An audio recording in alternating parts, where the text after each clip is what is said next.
안녕하십니까. 말씀의 강 김초롱입니다. 오늘은 바울의 사도적 자기이해 시리즈 10번째 강의입니다. 제목은 바울이 아라비아로 간 까닭은 첫 번째 강의 1번입니다. 갈라디아서 1장 16절 17절 보시면 그 아들을 이방에 전하기 위하여 그를 내 속에 나타내시기를 기뻐하실 때에, 즉 다메섹 사건을 가리키는 거죠. 하나님께서 내 안에 그 아들 예수 그리스도를 계시로 보여주셨고 그 목적은 이방인들에게 복음을 전하기 위해서 보여주셨다. 그때 내가 곧 혈육과 의논하지 않고, 여기서 혈육은 친척이 아니고요, 피와 살은 유대교 수거인데요, 인간이라는 뜻입니다. 그래서 내가 그때 인간과 의논하지 않았다. 왜 의논하지 않았느냐? 그 뉘앙스는 아마도 내가 받은 계시는 너무나 분명해서 굳이 찾아가서 물어볼 필요가 없었다, 그런 뉘앙스입니다.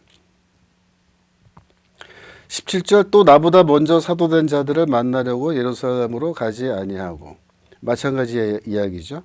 너무나 그 계시의 내용이 분명했기 때문에 굳이 예루살렘까지 가서 사도들을 만나서 물어볼 필요도 없었고, 오직 아라비아로 갔다가 다시 다메섹으로 돌아갔다. 그래서 아라비아로 갔다라는 말은, 예루살렘으로 가지 않고 그냥 아라비아로 갔다는 말은 나는 곧바로 복음 사역에 뛰어들었다, 그런 뉘앙스가 있습니다. 그러나 전통적으로 교회에서는 바울이 아라비아에 간 것은 그가 다메섹에서 받은 계시의 내용에 대해서 잘 이해가 안 돼서, 뭔가 해결이 잘 안 돼서 아라비아 사막의 동굴에 들어가서 오랫동안 기도하면서 자신이 받은 계시에 대해서 묵상하기 위해서 갔다고 이제 많이들 해석해 왔어요. 근데 이것은 사실과 다르다고 볼 수 있습니다. 잠시 후에 우리가 보겠지만 고린도후서 1장 32, 33절을 보면 정반대의 증거가 있습니다. 그렇다면 아라비아는 어디에 있는 곳일까요? 바울이 말하는 아라비아는 당시 로마 제국의 행정구역으로서 아라비아입니다. 오늘날의 사우디아라비아라고 생각하시면 안 됩니다. 전혀 다른 지역입니다. 당시 아라비아는 갈릴리 동쪽 건너편에서 시작해서 남쪽으로는 시내 반도라고 하죠. 시나이 반도 하단에 이르는 상당히 그 넓은 지역인데요. 지도를 좀 몇 개 보시면요. 여기 왼쪽에 보시면 여기 이제 예루살렘이 이쪽에 있지 않습니까? 그러면 요단강 건너편 여기 초록색으로 된 부분이 바로 이 아라비아에 해당합니다. 오른쪽으로 보시면은 좀 더 이제 멀리서 본 건데요. 여기가 이제 팔레스타인 지역이고 여기가 시리아. 바로 아라비아는 요 지역입니다. 길쭉하죠. 시내반도를 포함해서 남북으로 흐르는 이 지역이 다 아라비아가 되겠습니다. 이걸 더 멀리서 보면요. 여기 사우디아라비아가 지금 있는 요 사우디아라비아 반도인데요. 그 서북쪽 끄트머리죠. 여기 부분입니다. 유대가 있고 그 아래 아라비아가 이렇게 있는 겁니다. 물론 이제 시대에 따라서 요 경계선이 좀 바뀔 수는 있어요. 요것도 이제 마찬가지인데요.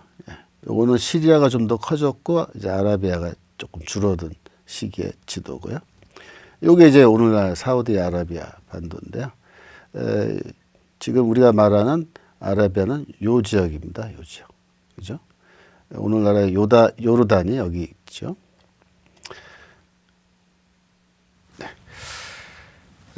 당시에 이 아라비아라는 곳에는 나바티안 왕국, 나바티안 킹덤이라는 것이 있었습니다. 이 알렉산더가 죽고 나서 주전 312년에 알렉산더 밑에 장군이었던 안티고누스 모노프살모스라는 사람인데요. 모노프살모스는 눈이 하나다라는 뜻이에요. 그래서 애꾸는 더 one-eyed라는 별칭을 갖고 있는 안티고노스가 이제 쳐들어왔어요. 나바티안 왕국에. 그때 나바티안 사람들이 이 페트라라는 도시가 있는데 그게 이제 수도입니다. 페트라를 중심으로 해서 잘 방어를 해냈습니다. 그래서 나바티안 왕국은 이제 시리아와 이집트 지역으로 알렉산더가 죽은 뒤에 그 제국이 나눠지게 되는데 그 어느 국가에도 종속되지 않는 독립국가로 이제 남아 있게 된 거죠. 이 나바티안 지역은 카라반들이 이렇게 집결해서 상업 활동을 활발하게 한 그런 지역입니다. 그래서 여기 이제 그 당시에 나바티아의 캐라밴들이 교역을 하는 교역로를 이제 지도상에 표시해 놓은 건데요. 여기가 이제 페트라입니다. 페트라. 요르단에 있는, 지금 요르단에 있는 도시인데, 여기가 수도니까요. 여기 중심으로 해서 뭐 북쪽으로 다 이렇게 연결돼서 여기 이제 핑크색으로 되는 거는 여기 실크로드거든요. 또 바다를 건너서 이제 배로 교역이 되고 있고, 이집트 쪽으로도 이제 다 교역이 되고, 또 이렇게 삥 돌아서 굉장히 먼 지역까지도 또 내지도 이렇게 촘촘하게 교역을 하는. 그래서 이런 교역에 상당히 중요한 중심지에 이제 페트라가 있기 때문에 상업이 매우 활발한 그런 지역이었고요. 인구도 꽤 많이 있는 도시가 많이 있는 그런 지역이었습니다. 이 나바티안 왕국의 역사를 간단하게 보면요. 주전 170년, 160년 경에 이제 아레다 왕 1세가 이제 나오는데 기록에 남아 있는 이제 첫 번째 왕입니다. 유대의 같은 시기에 그 하스모니안 왕조가 있었는데 하스모니안 왕조의 유다 왕, 또 요르단 왕과 같은 왕도가 친구 관계였다 그래요. 그 다음에 아레다 왕 3세 시대가 되는데 이때 이제 영토가 확장됩니다. 그래서 북쪽으로 다메섹까지 그 영토가 이제 확장되고 모압과 길앗 지역을 놓고 이제는 하스모니아 왕조와 이제 대결하는 겁니다. 그 알렉산더 얀네우스와 이제 갈등했고요. 63년도에는 이두메아의 안디바라는 사람과 힘을 합쳐서 하스모니아 왕조 내부 분쟁에 이제 개입해서 힐가누스를 왕으로 세우려고 했는데 그때 이제 로마가 개입해서 무산됩니다. 그래서 이때 로마가 개입하고 들어오면서 이때부터 나바티안 왕국은 로마의 이제 복속된 나라 클라이언트 스테이트가 되어버리는 건데요. 그 다음에 아레다 왕 4세가 등장하는데 이게 이때가 이제 전성기입니다. 왕국의 수도인 페트라의 건축물들이 이때 다 많이 만들어졌고요.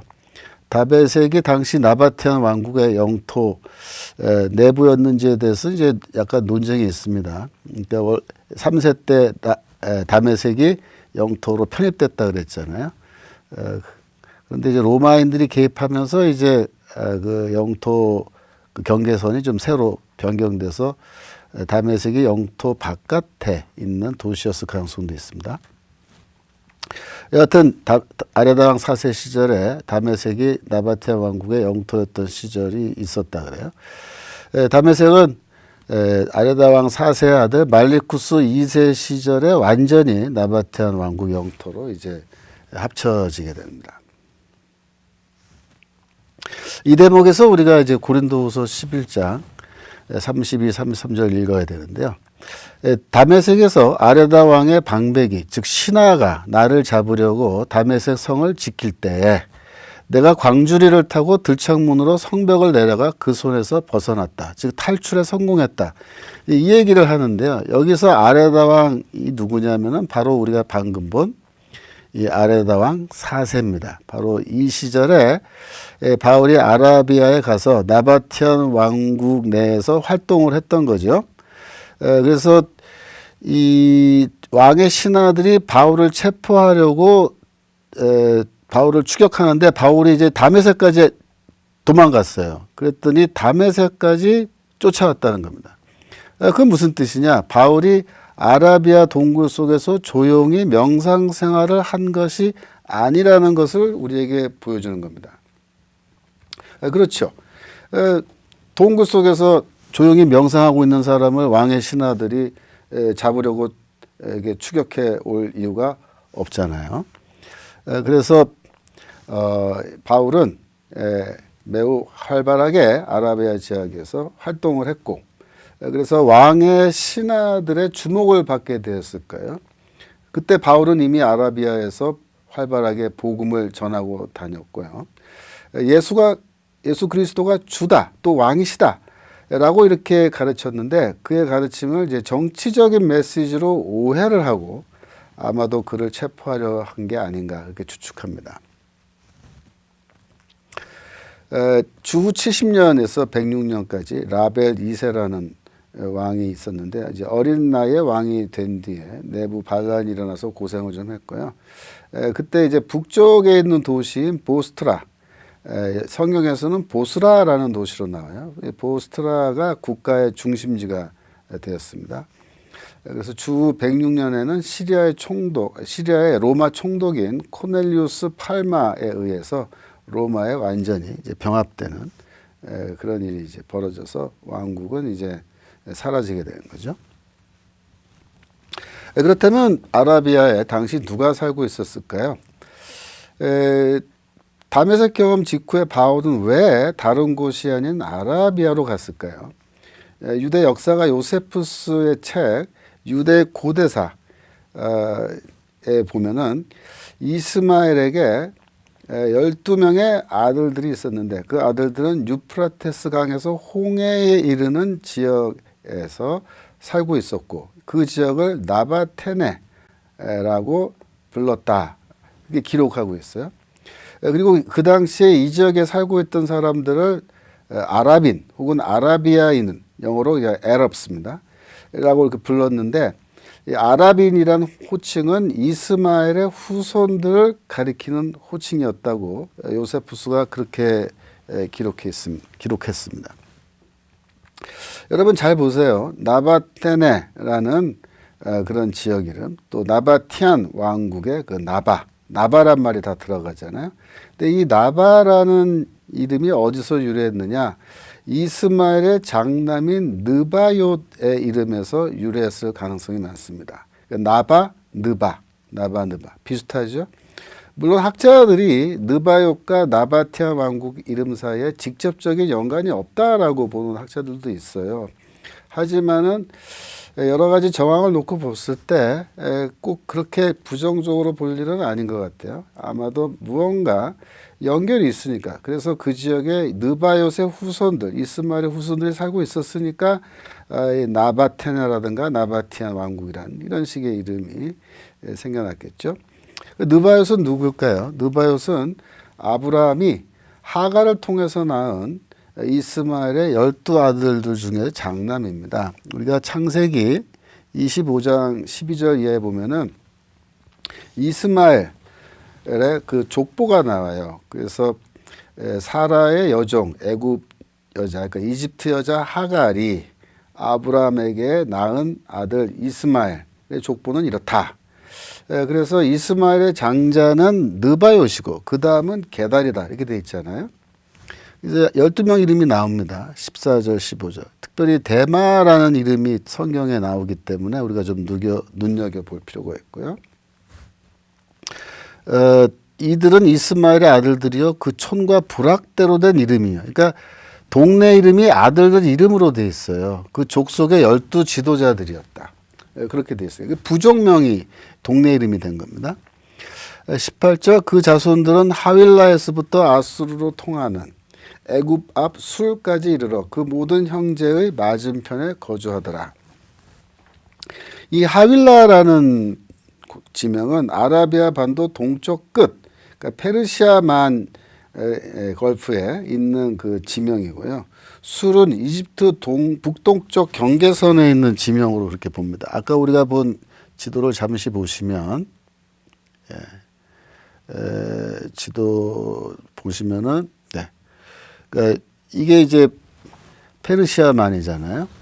그래서 이게 이제 페르시아만인데, 이쪽 지역에서부터 이집트 입구니까 여기잖아요. 그러니까 여기서부터 여기까지 전체에 이제 그 흩어져서 살았다. 그렇게 돼 있습니다. 12아들들이. 그런데 이제 12아들들이 요세푸스 때 되면은 요쪽 지역에 주로 많이 모여서 이렇게 살고 있는 거로 되어 있는 겁니다. 다시 돌아가셔서 그래서 이스마엘의 그 후손들은 아라비아 반도 동쪽 끝 또 서쪽 시내 반도 이러는 그런 지역에서 흩어져서 살고 있었습니다. 유대인들은 아랍인들을 아브라함의 아들 이스마엘의 후손으로 여겼습니다. 그래서 이 나바티안 왕국의 주민들은 아브라함의 반계 혈족입니다. 그러니까 우리말로 하면은 적자의 계열은 아닌데 뭐 적자 서자란 말이 뭐 적절한 건 아니지만 그저 이해를 돕기 위해서 아브라함이 첩으로 얻은 이 하갈이라는 여자를 통해서 이스마엘 낳았기 때문에 이제 그 첩의 아들이잖아요. 그렇게 따지면 그 이 반계 혈족입니다. 그 당시에 또 다른 반계 부족으로서 에돔, 그러니까 에서의 후손이죠. 그 에돔 사람들을 우리가 이두메아인이라고 이렇게 얘기하는데요. 그 이두메아인들은 하스모니안 왕조 시절에 요한 힐가누스라고 하는 왕이 이두메아를 쳐들어와요. 유대인의 왕인데. 그래서 이 이두메아를 정복하고 모든 그 남자 주민들에게 강제로 할례를 행합니다. 그래서 강제로 유대교로 개종시켜버려요. 그러니까 이두메아 사람들은 형식적으로는 이제 유대인이 된 겁니다. 그러므로 바울 당시에 아브라함의 반계 혈족 부족으로서 남아있는 사람들은 이제 아라비아 사람들인 거예요. 이 아라비아에서 사용된 언어는 뭐였느냐? 이제 고대 아랍어가 사용됐고요. 여러 가지 언어가 사용된 흔적이 있는데 가장 많이 사용되는 언어는 아람어였습니다. 그러니까 그 당시 유대인들이 팔레스타인에서 사용하는 언어가 아람어잖아요. 바울도 아람어가 자기 모국어라 그랬잖아요. 제가. 그러니까 유대인들과 언어적으로 쉽게 소통될 수 있으니까 곧바로 선교로 갈 수 있는 거죠. 이 지역에 이주하여 살고 있는 유대인들도 상당수 있었고요. 유대 지역과 나바티안 왕국 사이의 관계는 대체로 이제 가까운 친화적인 그런 좋은 관계였기 때문에 왕래가 잦았던 거죠. 이두메아인들을 강제로 할례를 주어서 유대교로 개종시킨 그런 역사적 사실을 놓고 볼 때 당시 유대교 내부에서는 아브라함을 같은 조상으로 둔 이 아라비아인들도 유대인으로 만들어서 이스라엘 민족에 통합하려는 그런 생각을 갖고 있었을지도 모릅니다. 실제로 구약 성경의 여러 곳에 보면은 이스마엘의 후손과 아라비아에 관한 예언이 많이 나오고 있습니다. 우리가 좀 이따 그거 살펴볼 거예요. 페트라 지역의 이제 그 종교는 그러면 어떤 종교였느냐? 다신교였습니다. 두샤라라고 하는 신이 그 다신교의 최고의 신이고요. 그 외에도 뭐 여러 신들이 있었는데요.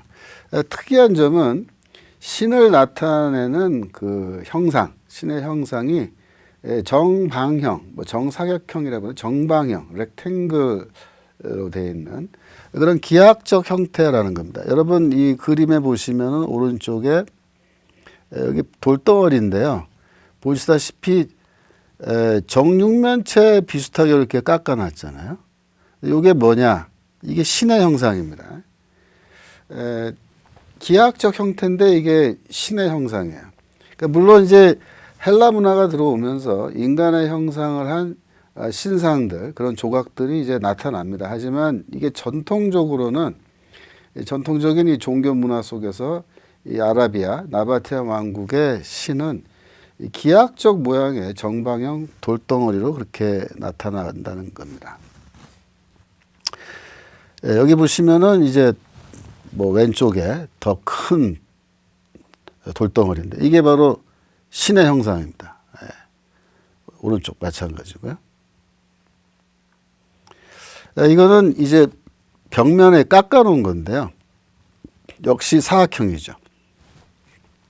여기 조그맣게 눈처럼 또 코처럼 생긴 거 이렇게 생겨났는데요. 여기도 그렇게 돼 있죠.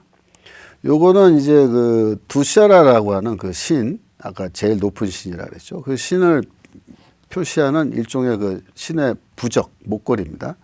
이렇게 사각형으로 되어 있습니다. 굉장히 특이한 종교 문화를 갖고 있었어요. 예.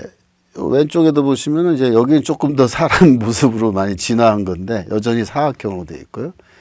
여기 바위 틈에 이렇게 네모난 형태로 깎아놓은 거, 이게 다 신의 형상입니다. 이것도 마찬가지죠. 요거는 오벨리스크라고 말하는 건데요. 요것도 이제 신의 형상인데, 요거는 보다 더 이제 뾰족한 형태로 이렇게 되어 있습니다. 요것도 나바티아 지역의 종교, 오벨리스크, 신의 형상이고요. 여기에 보시면 요건 제가 가서 직접 찍어온 사진인데, 여기 보시면은 이렇게 위에 마른 목걸로 되어 있잖아요. 요게 다 신의 형상입니다. 여기 오른쪽에 있는 이 바위에 요게 전부 다 사암 지역이에요. 그래서 이렇게 금속 같은 거로 긁으면은 쉽게 이렇게 조각이 되는 그런 부드러운 돌들인데, 여기에 이렇게 마름모 형태로 이렇게 깎아 놓고 요 위에 뭐 별처럼 생긴 요런 게 붙어 있는데, 요거는 이제 네페시라 그래요. 네페시란 말은 이제 영혼 이란 뜻입니다. 영혼. 그러니까 죽은 사람의 혼령 같은 거, 어떤 영, 이런 거를 이렇게 기하학적 형태로 묘사한 건데요. 글쎄요. 왜 이런 문화 갖게 됐는지 아마도 유대교 혹은 이스라엘 종교 그쪽과 관련이 깊겠죠. 그죠? 그래서 신의 형상을 이렇게 제대로 만들지 않으려고 하는 뭐 그런 것과 관련이 있습니다. 그래서 사람으로 표시하지 않고 동물로도 표시하지 않고 이제 기하학적 형태로 이렇게 표시한 겁니다. 성경에 이 아라비아 사람에 관한 이야기가 이제 자주 나오는데요. 예레미야서 12장에 보시면 이스라엘의 악한 이웃에 관한 예언이 나옵니다. 이 악한 이웃은 뭐 이집트, 암몬, 모압, 두로, 시돈 등인데 아라비아도 포함되는 거죠.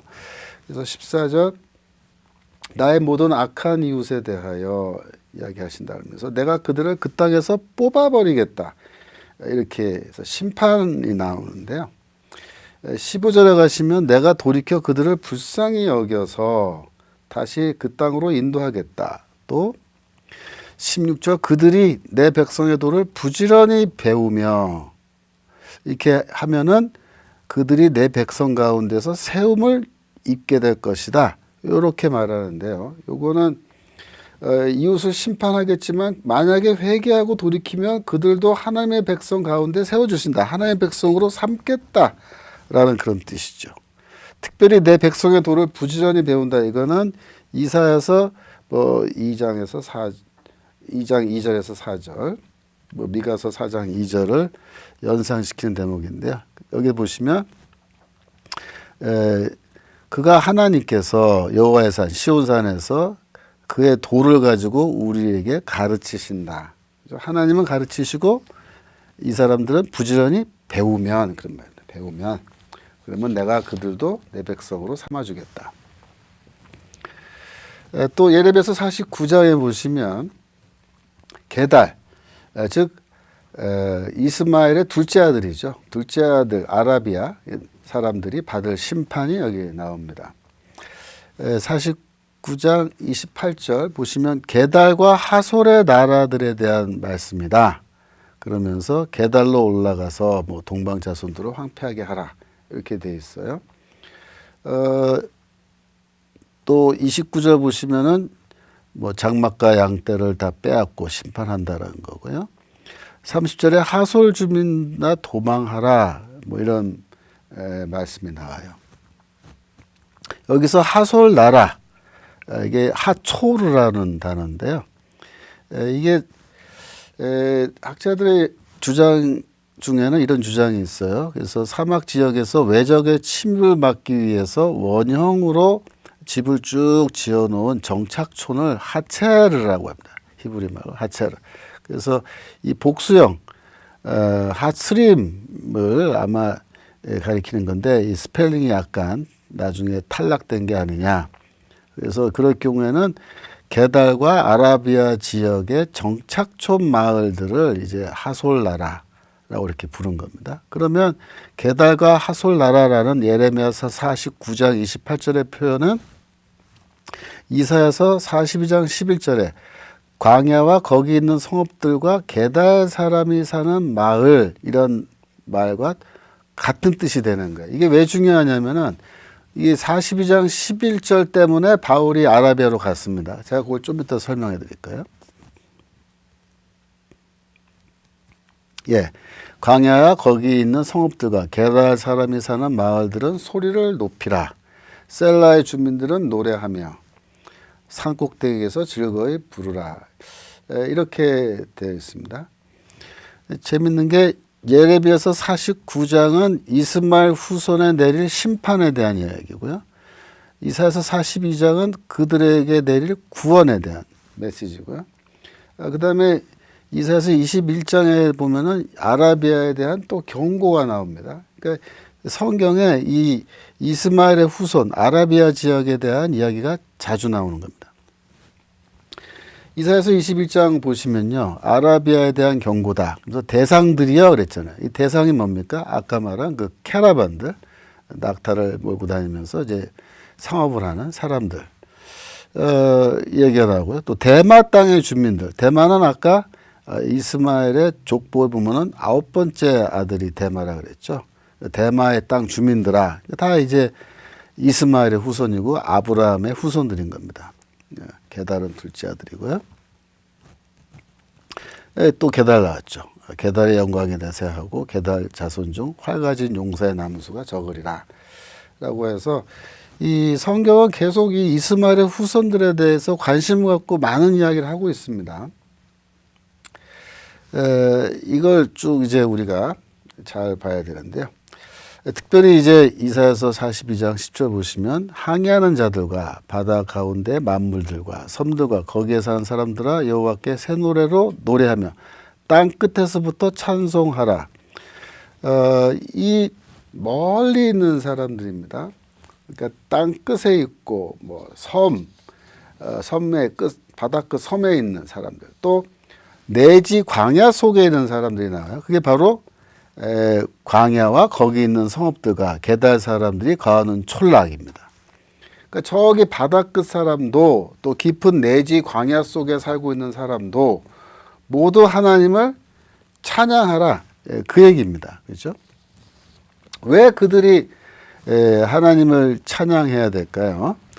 하나님의 구원의 소식, 즉 복음이 이제 그들에게 임하기 때문입니다.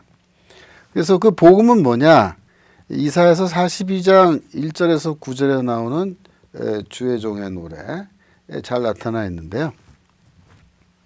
1절 보시면 내가 붙드는 나의 종, 그래서 하나님의 종인데요. 이게 바로 메시아입니다. 내 마음에 기뻐하는 자, 곧 내가 택한 사람을 봐라. 내가 택한 자가 누구냐면요, 다윗을 가리켜요. 왜냐하면 사무엘상 16장에 보시면 이 사무엘 선지자가 이새의 집에 가서 왕이 될 사람, 미래 왕이 될 사람을 이제 누군지 찾아내려고 하는데, 이새가 그 아들들을 한 사람 한 사람씩 사무엘 앞을 지나가게 하는데, 그때마다 하나님께서 이는 내가 택한 자가 아니다, 이들을 내가 택하지 않았다, 그렇게 계속 이야기해요. 이도 내가 택한 자가 아니다. 그러다가 다윗을 보면서 이 사람이 그 사람이다, 그에게 기름을 부어라, 이렇게 된 거거든요. 그러니까 다윗은 누구냐? 하나님이 택한 자입니다. 그러니까 이사야서 42장 1절에서 내가 택한 사람을 보라, 이게 다윗을 가리키는 말이고요. 다윗은 메시아를 상징하는 인물이죠. 그러니까 나의 종, 내 마음에 기뻐하는 자는 누구냐? 다윗과 같은 자인데 바로 메시아라는 뜻입니다. 하나님은 그 메시아에게 내가 나의 영을 그에게 준다, 성령을 주신다고 돼 있어요. 그래서 그 이야기가 나왔고요. 그 다음에 6절에 보시면 여호와가 의로 너를 불렀은즉 내가 내 손을 잡아 너를 보호하며 너를 세워 백성의 언약과 이방의 빛이 되게 한다. 즉 메시아는 언약을 맺고 또 이방인들의 빛이 되게 해서 눈먼 자들의 눈을 밝히며 갇힌 자를 감옥에서 이끌어내며 흑암에 앉은 자를 다 깜빡에서 나오게 하는데, 눈먼 자, 갇힌 자, 흑암에 앉은 자가 다 어둠 속에 있는 사람들입니다. 그래서 어둠 속에 있는 사람들에게 하나님이 이방인의 빛, 즉 메시아를 보내서 그들을 빛으로 인도한다는 겁니다. 그리고 다시 한번 정리하면, 하나님은 메시아에게 성령 주시고 메시아는 이방인에게 의를 주는 거죠. 그게 바로 칭의죠.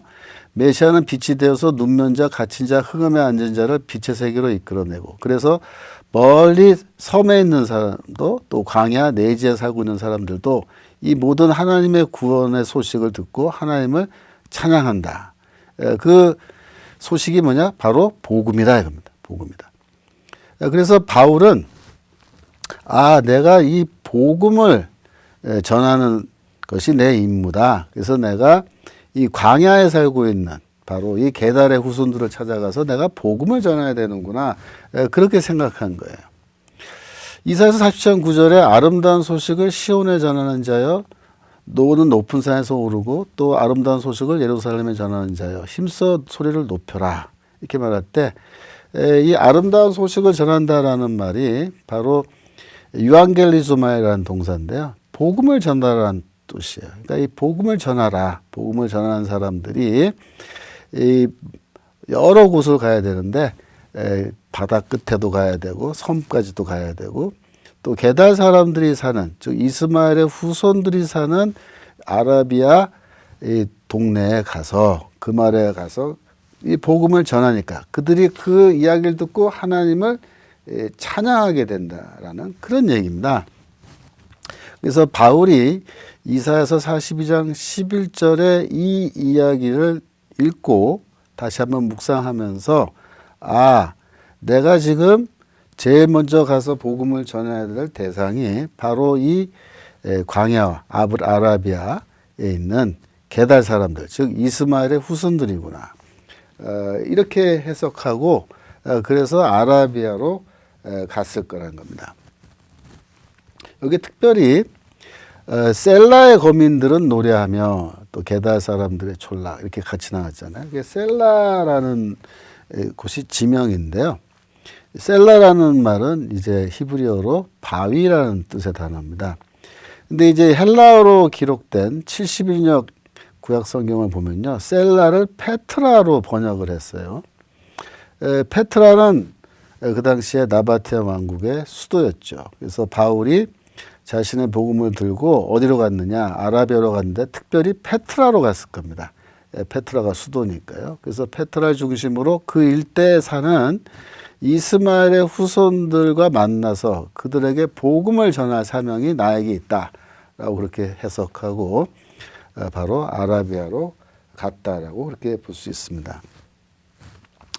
우리가 오늘 배운 거 다시 한번 정리해 보면요. 바울은 다메섹에서 개종한 직후에 곧장 아라비아로 갔는데 왜 갔느냐? 그걸 쭉 우리가 살펴본 겁니다. 당시 아라비아는 어디였느냐? 오늘날의 사우디아라비아가 아니었죠. 아라비아에는 누가 살고 있었나요? 이스마엘의 후손들이 살고 있었습니다. 그래서 성경은 아라비아 주민, 즉 이스마엘의 후손들에 대해서 많은 이야기를 하고 있고, 특별히 이스마엘의 후손들도 복음을 듣고 하나님을 찬양한다는 내용이 이사야서의 42장 11절에 나와 있기 때문에 바울이 그곳으로 갔을 거란 겁니다. 다음 그 시간에는 제가 바울이 아라비아로 간 이유 2편을 또 말씀드리는데요. 이사야서에 추가적으로 또 바울이 내가 아라비아로 가야 되겠구나 라고 결정하게 만드는 그런 구절들이 구약성경에 또 있다는 겁니다. 더 소개를 드릴 거고요. 다음번 강의 제목은 바울이 아라비아로 간 까닭은 2번이 되겠습니다. 그리고 다음 시간에는 제가 그 페트라, 바울이 분명히 이제 페트라에 간 것 같은데요. 페트라 도시 그 사진들도 좀 보여드리려고 그래요. 페트라는 아마 여러분들 가운데 다녀오신 분들도 계실 거예요. 그래서 요르단에 있는 고대 유적인데요. 유네스코가 지정한 인류 문화 유산 리스트에 포함되어 있어요. 굉장히 유명한 지역인데 제가 다음 주에 또 사진으로 그 지역 좀 소개하도록 하겠습니다. 오늘 여기까지 하겠습니다. 감사합니다.